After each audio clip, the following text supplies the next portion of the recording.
To help us with looking at negotiation, as a topic, we did bring in our book here, Getting More by Stuart Diamond.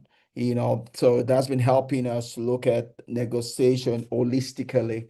You know, I'm reading it alongside. I'm right now in chapter 8 of the book, which makes the fifth book we're reading in order to get through our book here, The Confidence Game. To help us with learning more about the confidence game, we've been looking at three other books: the Art of a Con, the big con, and the Mark Insight, right? And now, just to get through negotiation as a topic here in chapter 4, we're having a fifth book, which is Getting More by Stuart Diamond, you know, and we're probably still going to get more books to read here in chapter 4 as we move on from negotiation to talk about persuasion. They're not exactly the same thing.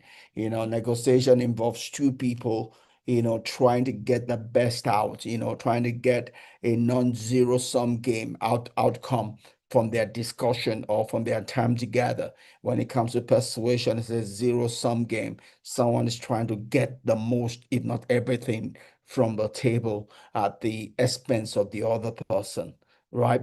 But let's continue with negotiation here. And I'm going to so we're looking at negotiation philosophy, and we've looked at five philosophies of negotiation so far.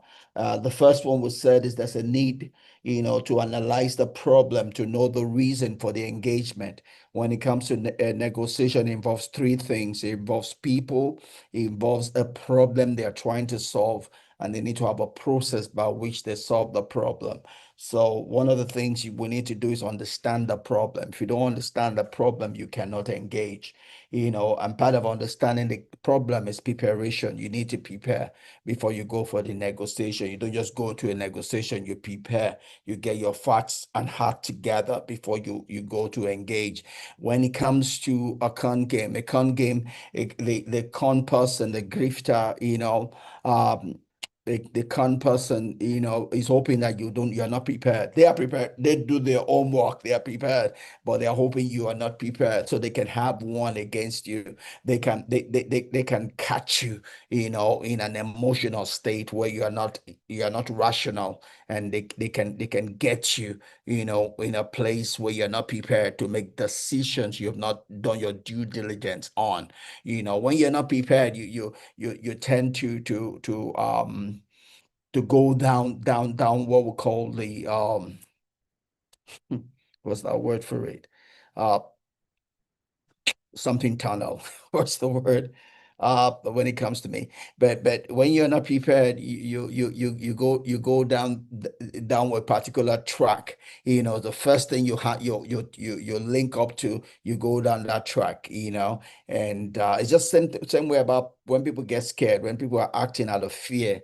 When you're acting out of fear, you go down the something taller is not coming to me right now, but you go down a particular track. The first thing you tie into, whether it's rational, not rational, but for you, something you're holding on to, and you seem to justify going down that track. So that's the intent, the benefit of preparing is that you've done your homework. You build some kind of mental model as to how you want to act. You've done your checks, even though reality might not be exactly as you saw it when you were preparing, but it's easier for you to adjust when you already have a plan, than when you don't have a plan at all. If you don't have a plan at all, you're just going to be relying on your emotions, not facts, just your emotion, and that can get you into trouble. When we're talking about that, I did relate two examples that in the book of two incidents in the airplane industry, aviation industry. One incident where it was a minor fault in the plane.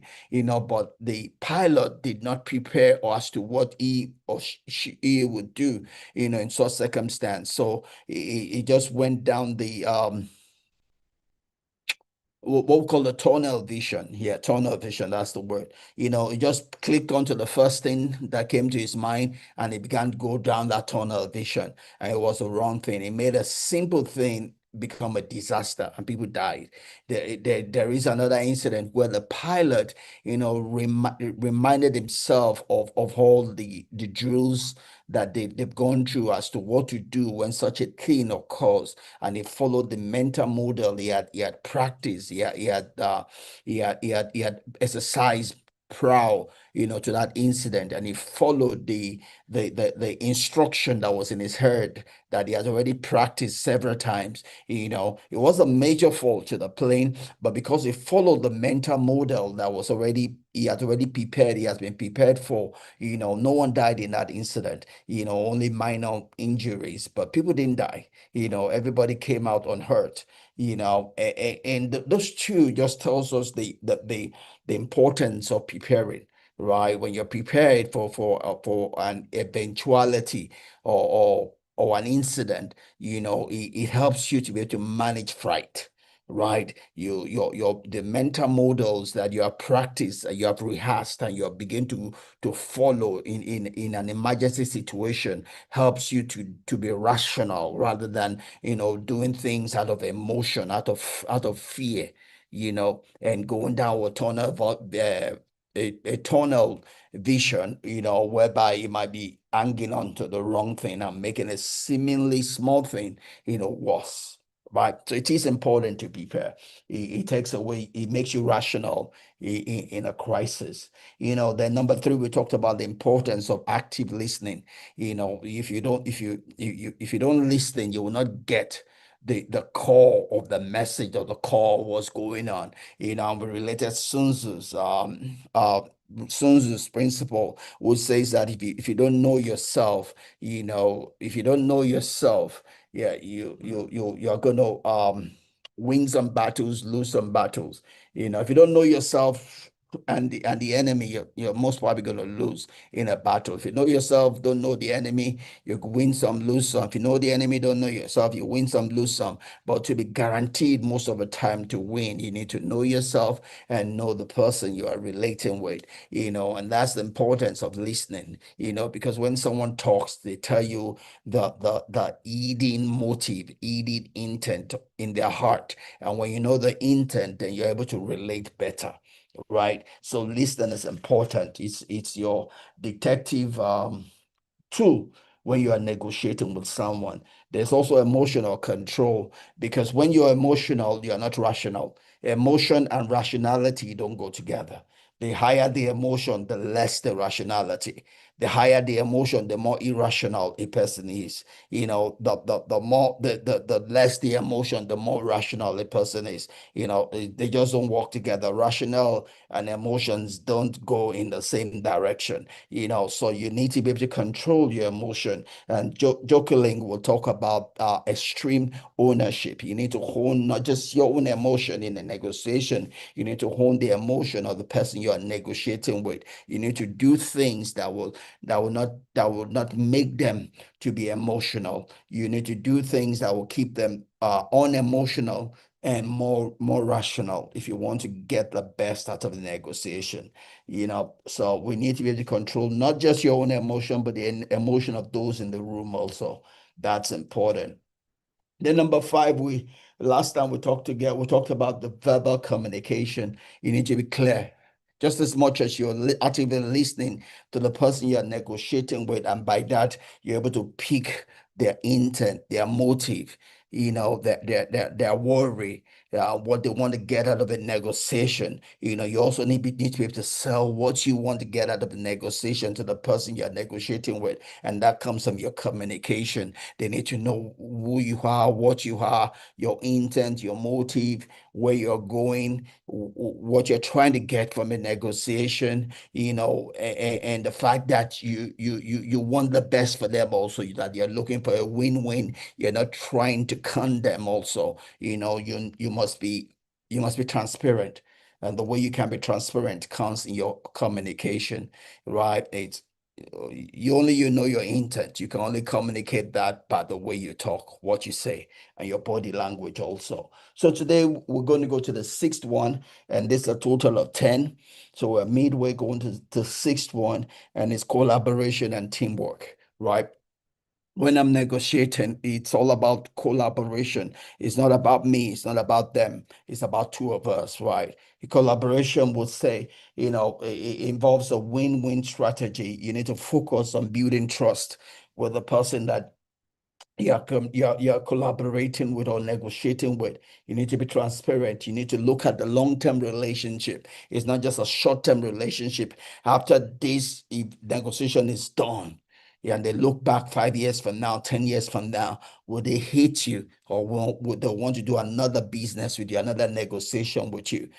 So it's about not just a short-term immediate relationship, but a long-term relationship.